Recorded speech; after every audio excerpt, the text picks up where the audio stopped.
Kalau standar kita, semua jana harus dia kuasai. Kita punya standar adalah sampai dengan jana ke-8, 10 kasina, dia harus kuasai. Karena itu adalah sistem pembelajaran. Sistem pembelajaran yang mana juga Buddha menjelaskan itu dalam Wisuddhimagga. Artinya semua jalur jalan kesucian Wisuddhimagga itu harus ditempuhnya, harus dilaluinya. Nah, sistem pembelajaran itu secara sistematis. Lalu juga pada akhirnya akan membuat proses latihannya itu juga sistematis. Jadi ada sistem pembelajaran, ada juga sistem praktek yang bertahap. Nah, untuk sistem praktek yang bertahap itu ya memulai dari pelaksanaan sila, lalu memperkuat konsentrasi. Nah, konsentrasi di sini baik upacara samadhi itu juga dikategorikan sebagai konsentrasi dan juga jana atau apana samadhi itu juga sebagai konsentrasi. Ya, jadi perlu konsentrasi yang kuat, perlu konsentrasi yang kuat. Nah, upacara samadhi pun itu sudah kuat, tapi belum cukup. Tapi itu bisa dilakukan. Misalnya meditator adalah seorang vipassana yanika atau vipassana dura atau vipassana kering mau istilahnya. Ya, Vipassana Yanika. Nah, itu dia bisa mencapai sampai dengan minimal jalurnya adalah upacara samadhi. Lalu dia berwipasana. Tapi pada saat di sana punya konsentrasi, dia harus bisa menembus nama dan rupa juga. Ya, dan untuk bisa menembus nama dan rupa ini, meditator ini harus berlatih meditasi 4 unsur. Ya, dan di meditasi 4 unsur inilah meditator ini mencapai upacara samadhi, lalu setelah itu diprosit atau dilanjutkan ke penembusan nama dan rupa itu sendiri. Jadi kalau misalnya seorang vipassana yanika, dia harus melalui rupa terlebih dahulu, nggak ada jalur lain. Dia harus tempuh pengamatan rupa kamatana. Karena apa? Dia belum terbiasa untuk mengamati batin. Kalau seorang samatayanika, karena dia pernah mengecek faktor-faktor jana yang merupakan cetasika, yang di dalam bawangganya, di dalam pintu batinnya, maka dia sudah mulai terbiasa untuk melihat cetasika itu sendiri atau arus kesadaran itu sendiri dalam pintu batinnya. Minimal dia sudah tahu 5 cetasika, witaka, wicara, piti, sukha, ekagata. Dia sudah lebih terbiasa, familiar dengan 5 cetasika itu. Tinggal ditambah cetasika yang lainnya. Yaitu makanya kalau Samataya Nika bisa melalui 2 jalur, melalui nama apa rupa kamatana terlebih dahulu, pengamatan terhadap materi, atau nama kamatana, pengamatan tentang batin itu sendiri. Nah, jadi bisa bisa ada pilihan. Tapi kalau untuk Vipassana Yanika, tidak ada pilihan, dia harus mengamati rupa. Itu salah satu alasannya. Dan ketika meditator ada mengalami kesulitan, kalau misalnya Samatha Yanika mengalami kesulitan di rupa, dia bisa beralih ke nama. Tapi kalau seorang Vipassana Yanika, tidak ada pilihan, dia harus berjuang di satu jalur itu sendiri. Oke.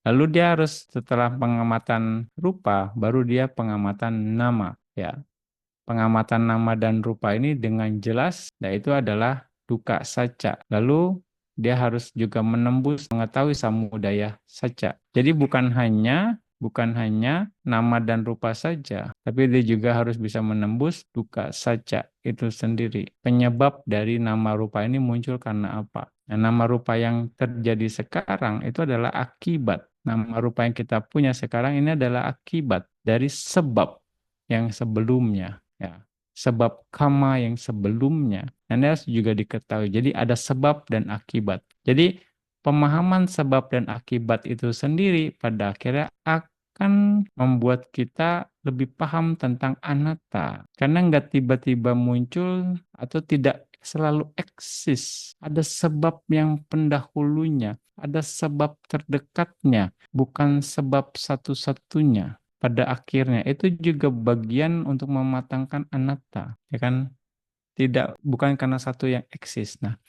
Itu penjelasan detailnya ada di dalam pelajaran Paticca Samuppada. Baik yang metode first method atau metode pertama. Metode pertama itu dari awija pacaya sangkara, sangkara pacaya winyana, winyana pacaya nama rupa, and so on.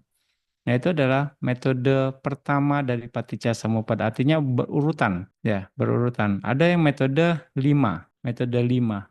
Ya, itu artinya mengetahui awija, tanha, dan upadana. Ya, awija, tanha, upadana, sangkara, dan kamabawa. Itu adalah metode kelima. Jadi ada 5 faktor yang harus dicerna, yang harus dipahami oleh para meditator. Itu ya fifth method istilahnya dalam ininya. Fifth method, metode kelima. Ya, kita terlahir sebagai manusia sekarang ini karena sebab minimal 5 sebab ini mempengaruhi awija, tanha, upadana, ya, dan sangkara. Sangkara itu kusala atau akusala, dan kama bawa. Kumpulan kama yang sejenis dengan sangkara yang menjadi penyebab kita dilahirkan. Ya, dan itu kita harus ketahui dengan jelas. Ketika kita sudah jelas mengetahui ini, dikombinasi oleh pengetahuan tentang nama dan rupa, baru kita mulai siap untuk berwipasana. Itu pun sebenarnya masih ada penjelasannya lagi.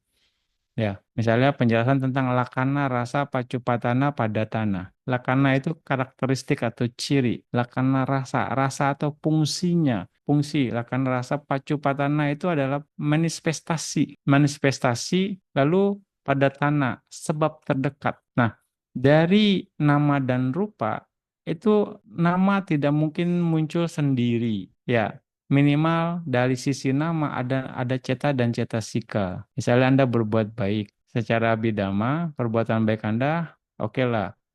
Biasanya 34. 34 itu adalah batin. Oke, biasanya batin itu terdiri dari cita dan cetasika. Cita winyana 1, 33-nya cetasika. Itu komposisinya. Dan secara cita niyama, cita tidak mungkin muncul sendiri. Dia pasti akan muncul dengan cetasika. Begitupun juga cetasika tidak akan bisa muncul sendiri tanpa cita. Mereka akan muncul berbarengan. Ini yang dibilang sebagai padatana, sebab terdekat. Kadang kita berpikir, nah tadi Bante katakan, kadang kita berpikir, saya mendengar, saya dipikir saya sendiri. Padahal ketika proses kesadaran ada cita dan cetasika, ada kesadaran mendengar, kesadaran melihat, itu ada banyak faktor yang terjadi di sana. Saya berbuat baik, kita pakai saya. Tapi secara kesadaran itu hanya terdiri dari cita dan cetasika saja. Dan nama itu tidak mungkin bisa muncul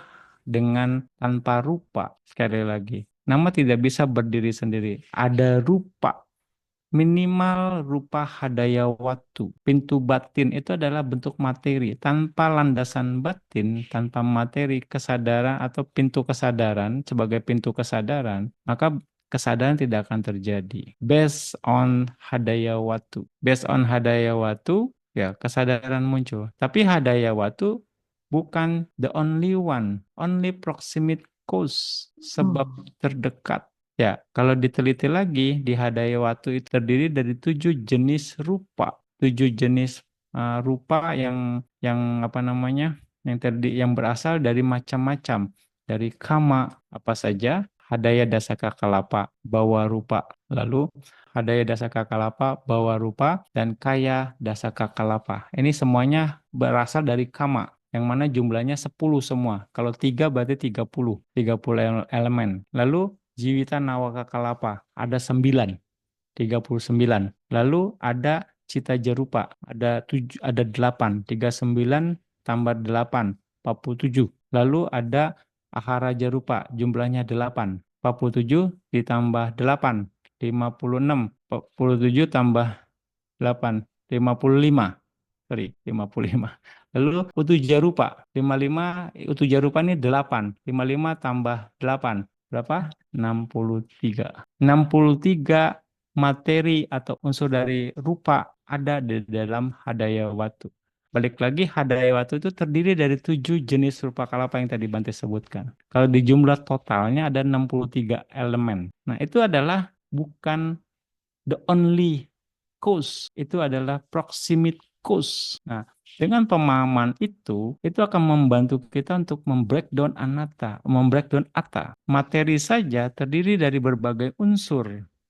Bagaimana dengan pikiran? Dan bagaimana dengan kesadaran? Ya. Nah, itu maka pemahaman tentang nama dan rupa dan sebabnya. Lalu dari situ sebabnya ini sendiri dia punya lakana, rasa, pacupatana, pada tanah. Dia punya karakter, dia punya fungsi, dia punya manifestasi, dan dia punya sebab terdepat ini juga harus dikuasai. Sehingga kita tidak memegang satu sebagai satu sebab tunggal, bahkan satu materi saja punya empat fungsi yang beragam. Nah, kita kuasain itu. Sehingga ketika kita siap, baru direnungkan dengan anicca, dukkha, atau anatta. Nah, itu akan membantu pemahaman kita untuk mematangkan sifat anat. Kira-kira seperti. Jadi nggak sesimpel misalnya tanpa diri. Ini bukan saya, ini bukan suara saya, ini bukan pendengaran saya. Itu terlalu masih di lapisan kulit. Mungkin juga nggak nyentuh kulit mungkin. Masih di atas kulit. Pembahasan ininya ya. Ini bukan saya yang marah, kan anatta. Ini bukan saya yang lihat kok, gitu kan anatta. Nggak seperti itu. Nggak sesimpel itu. Damang nggak segampang itu. Nah, ini tadi Bante jelasan kurang lebih penjelasan tentang bagaimana kita bisa menghancurkan konsep anatta. Wajar seseorang bisa menghancurkan anatta kalau muatannya yang dibawa seperti yang kira-kira Bante jelaskan tadi.